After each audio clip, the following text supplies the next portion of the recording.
passe à la partie mécanique. Donc, on a ici, on essaye de lever une charge C par une grue à l'aide d'un câble. Ici, c'est un câble. Donc, le câble applique une tension T, une force T de tension petit t, et le poids P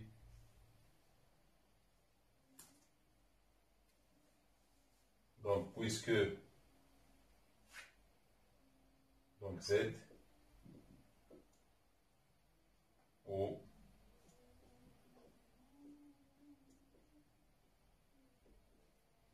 K. Donc on vous donne ici les variations de V en fonction de T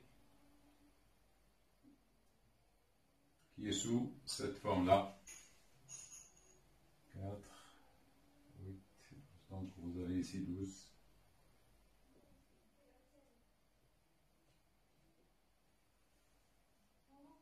Un, 2, 3, et ici 3.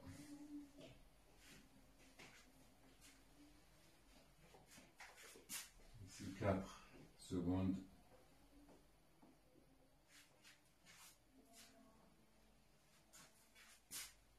4, vous avez 4.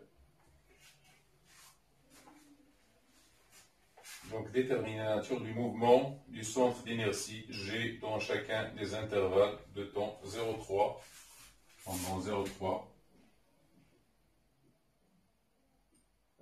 secondes. On a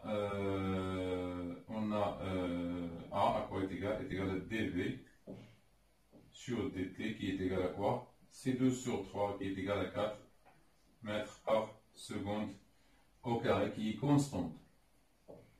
Puisque la trajectoire est rectiligne, donc c'est un mouvement rectiligne uniformément varié. Exactement, il est accéléré. Exactement, il est accéléré car le produit scalaire de A et V est positif. La charge monte vers le haut. Donc, puisque la trajectoire est rectiligne et A G constante, donc le mouvement de C est rectiligne uniformément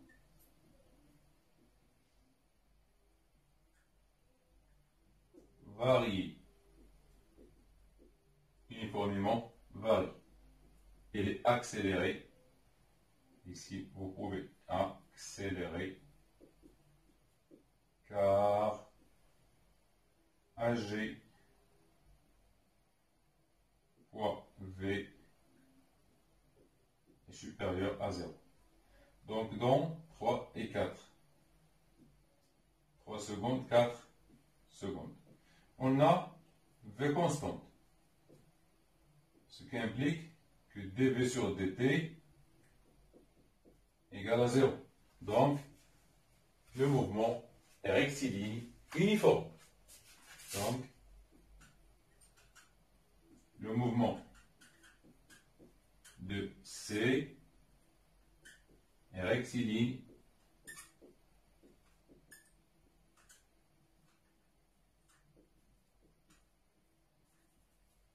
uniforme.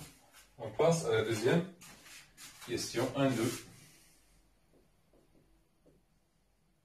Par application de la deuxième loi de Newton, trouvez l'intensité de la force T appliquée par le câble en acier. Donc les forces, on a T, force appliquée par le câble, force du câble, et force du câble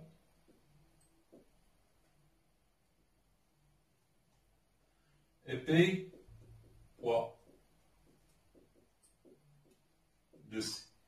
Donc, la deuxième loi de Newton nous permet d'écrire P plus T est égal à M H. Donc, on projette sur K, ça nous donne moins P plus T est égal à M HG. Donc, dans tous les cas, on trouve que T à quoi est égal? Est égal à M facteur de G, donc c'est Mg. Donc T, voilà, Mg, donc T moins Mg. À quoi est égal? Est égal à M H. T moins Mg est égal à M Hg, donc T est égal à M facteur de G plus A.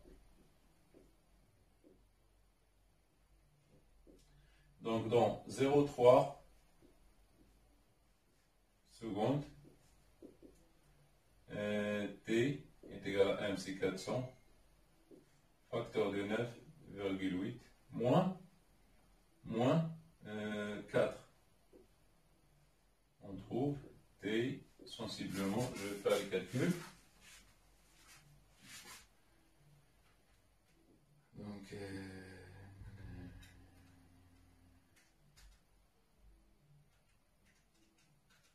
c'est 2320 newtons. Donc, 3 secondes, 4 secondes, on a T est égal à 400, A est égal à 0. 400 fois G, fois 9,8.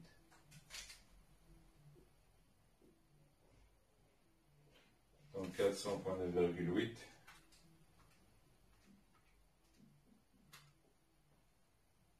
Donc T est égal à P, 9,8, qui est égal à 3920.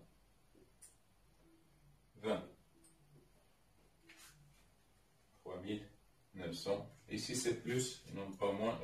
J'ai fait une erreur ici. Attention. C'est plus. Donc c'est 9,8 plus 4 fois 400. 5520. L'autre c'est 3920. On passe à la deuxième partie.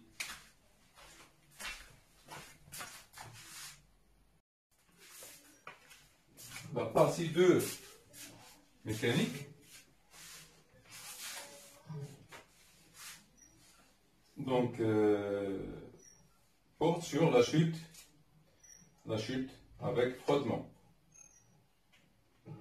Chute verticale dans l'air d'une partie de la charge. Donc, vous avez ici une partie de la charge qu'on a soulevée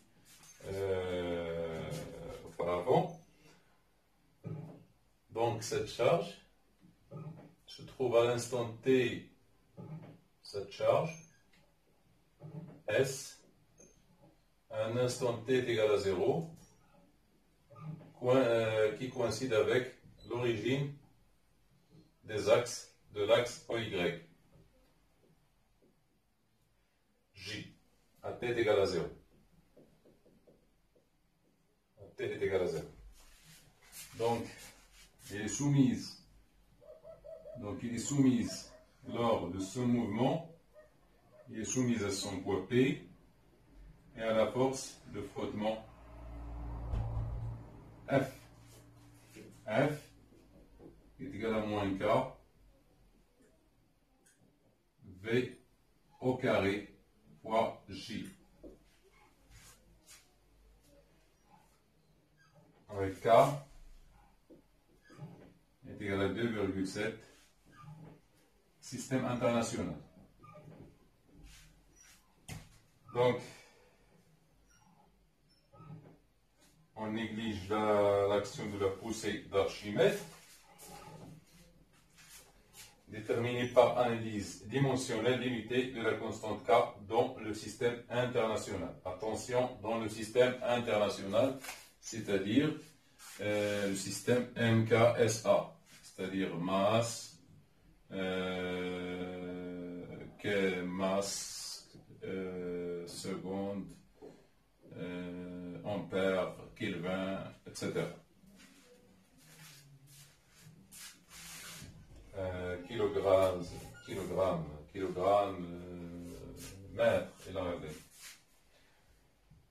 Le Newton ne fait pas partie, attention, le Newton, c'est une unité de la force, mais pas dans le système international. Donc, K à quoi est égal K? K à quoi est égal? K est égal à F sur V carré. F, c'est une force. F, c'est une force. Donc, la dimension de F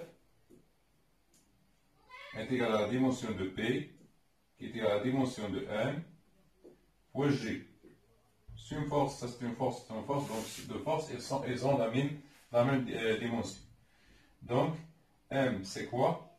C'est masse, et G, c'est L, T-2.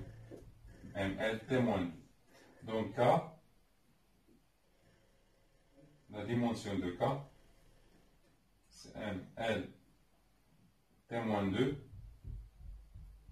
divisé par la dimension de V, c'est M, c'est L, T-1.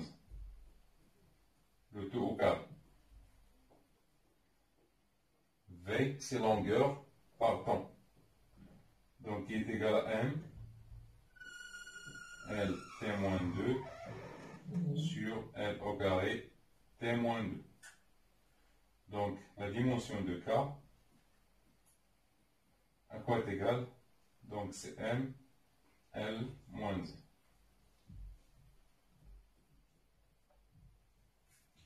Donc, l'unité de K,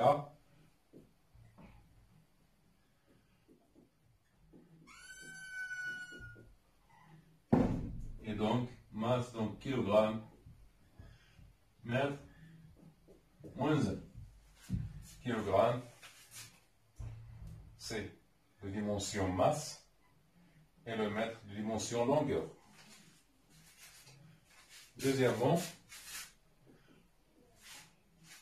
montrer que oui, l'équation différentielle, donc la deuxième loi de Newton, donc P plus F est égal à M à G, on projette toujours sur J, ça nous donne mg moins